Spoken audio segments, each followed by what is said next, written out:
back with our 3 tips series, and we'll do tip number 1 and 2 in the same replay for Nurgle. One of them is a little boring if you watch my Warriors of Chaos one, but it's still very important, especially for Nurgle, because I see this all too often. Stop taking these 2 expensive spells at the same time!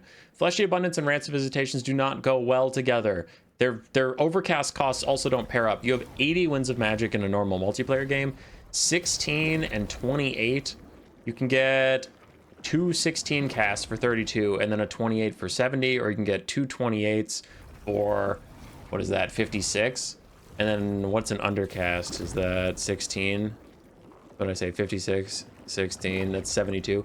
So you could get 3 Fleshy Abundance offs, either overcast or undercast or any combination of that. Or Rancid Visitations, 15 for undercast, 22 for overcast. You get 2 overcasts, 2 undercasts off. But when you start mixing them, the numbers just don't work out. Like, there's no good combination when you use all 80 Winds of Magic, so it's worth taking them for this maximum spell efficiency. So you're getting 1 overcast or 2 undercasts of each, right? Because if you do 1 overcast, 1 undercast of 1, then you're taking the entire other spell for 1 undercast. And I know that was a lot of nuance and complication, and you're like scratching your head, what are you trying to get to here?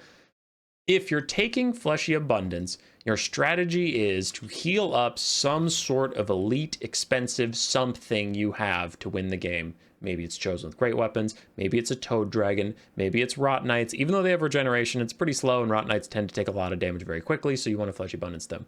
Your strategy is to heal up expensive things to win the game.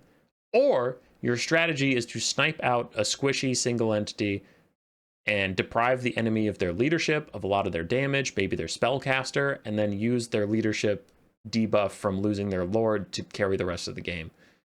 You can't do both. Like, you either don't cast enough Rancid Visitations to finish the job, so then why did you bother starting a job you can't finish? Or you're going to get 1 heal off, maybe 2, on some expensive targets, and that's if you have the Winds of Magic for it. And then did you need the healing? If they only needed 1 or 2 heals to win you the game, did you even need to bring it? Like, and I know that doesn't sound like that specific, but like really think about how this is going to work, right? Because you don't start the game with 80 Winds of Magic. You can use it however you want. It takes time to build this stuff up. So in the early game, did you get something to take enough damage that it needed 2 heals pretty quickly in the first like 5 minutes of combat? And then after that, you're at your leisure to just use Rancid Visitations. Everything in the late game is going to be fine. Or do you use Rancid Visitations in the early game, and now you have to really cross your fingers and hope that nothing takes damage while you're waiting? Or do you sit on Winds of Magic to wait for something to take damage to use Fleshy Abundance on it, but then you're just sitting there with Rancid Visitations? Like, these 2 spells don't synergize. They indicate very different strategies of what you're trying to accomplish, and you pay for them. Now in campaign people might be like yelling at me, bro, I'm level 30. I have both spells. I have all the spells. It's fine. Yeah. I'm not talking to you. I'm talking to multiplayer people that paid 200 gold for these. I mean, 200 gold adds up. So you're not going to get the Winds of Magic usage out of them. Just stop it. Knock it off. For your second spell, take something cheap. Something you can spam. So you have this big spell for when you need it for your game-winning engagement or whatever, and the other one you just use to get the rest of your Winds of Magic out. Because little cheap spells are better at slipping in to finish off your Winds of Magic that you have left over after your big casts. Like, notice how we were doing that math and I was shouting at you about things you don't care about. You end up at like 72 Winds of Magic. Sometimes the combo ends up at 70 even, and you can't cast anymore. Like, that's why you have the little spells to slip in between and get you much closer to your full Winds of Magic usage for cheaper. So, anyway, stop taking that spell combo. It sucks. Each spell is good. Together, bad. Anyway, moving on to the Nurgle specific ones that I didn't already go over in the Warriors of Chaos video. Plague Toads.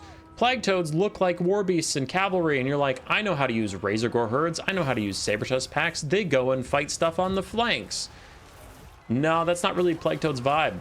Plague Toads take a lot of damage from any enemy cavalry. Even basic Empire Knights are giving these Plague Toads a shellacking on the charge, and the Plague Toads are too slow to avoid them or too slow to run them down.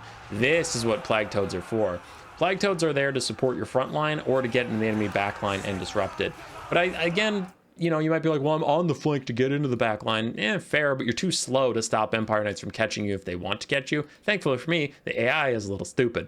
But this is what Plague Toads are meant to do. Just go through the front line. Don't put them on the flanks at all. Run into the swordsmen, disperse them, and then you get into the archers and you disperse them too. And now these two infantry units are completely mucked up. Their models are spread all over the place. They can't form a cohesive defense. And your Plague Toads will actually take surprisingly little damage because they spend most of their time knocking people around instead of letting the Empire swordsmen swing back. You can see they spend most of their time flying through the air, and the Plague Toads knock them around so much they can't cluster up and poke the toads. Like, the weakness of monstrous infantry is getting surrounded by regular infantry and poked from all sides, but the Plague Toads are so busy knocking you all over the place, they never get surrounded.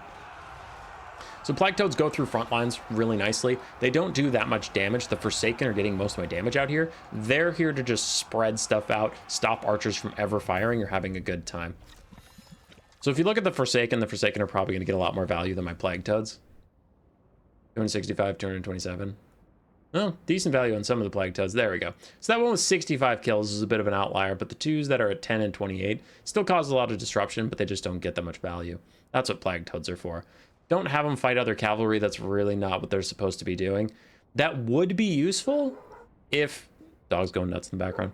That would be useful if Nurgle had archers or artillery to protect, but there's no one to protect from enemy cav. So... you're bringing these things to do disruption and damage. Just send them through the front line where the enemy cav can't find you. All right, this next one, I have a similar point to make in the Kislev video. So if the Kislev video came out before this, you're gonna have heard this before with a different unit.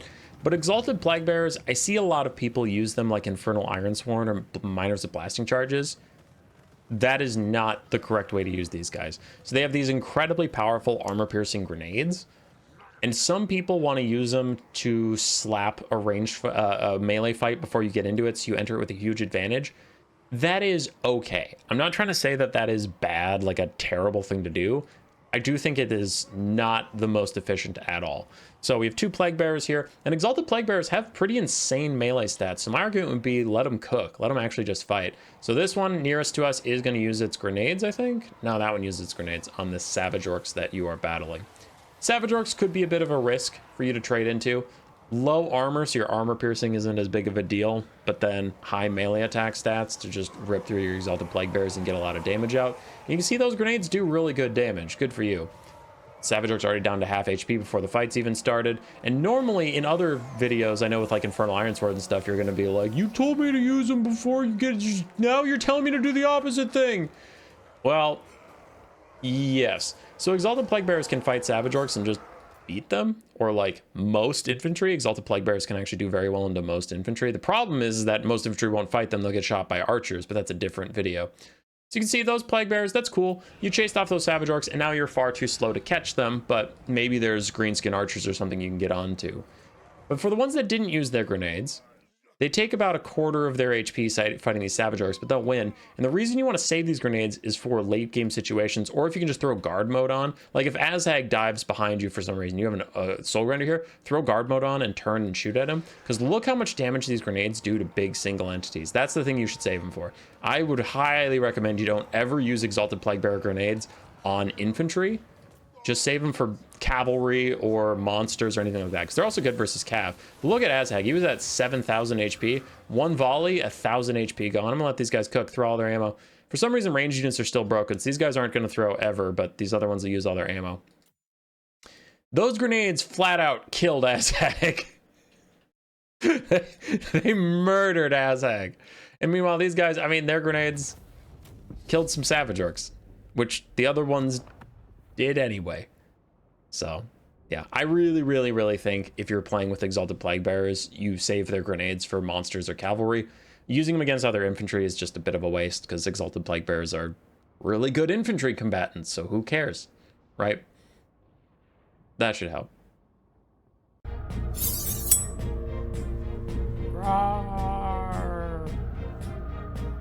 Subscribe, yes.